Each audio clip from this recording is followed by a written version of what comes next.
درمان الهلال والمريخ.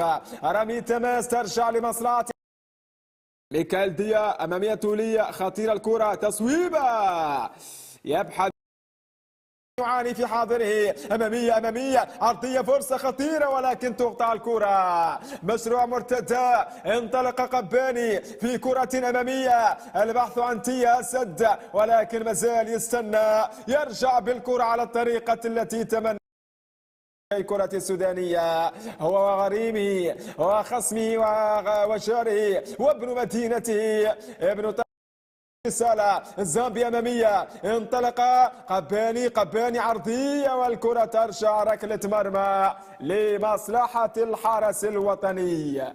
في فريق المريخ من تيا قلب الأسد أمامية الكرة راسية خطيرة فرصة والهدف الأول عن طريق قباني.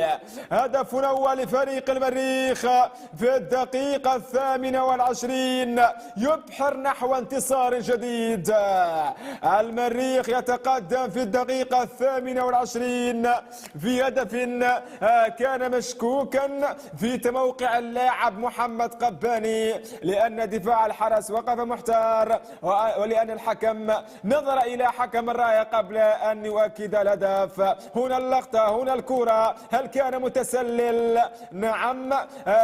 دفاع فريق الحرس الوطني شك في الكرة والحكم احتسب الهدف احتسب الأسبقية لفريق المريخ. حكم الراية الأول أيضا اعتمد الهدف ثم تبعد من الدفاع ترجع مرة أخرى لمصلحة غباني في كل مكان. نجم المريخ في كل مكان ولكن الكرة أطول من اللازم. هنالك غياب التركيز في بعض التمريرات والكرات.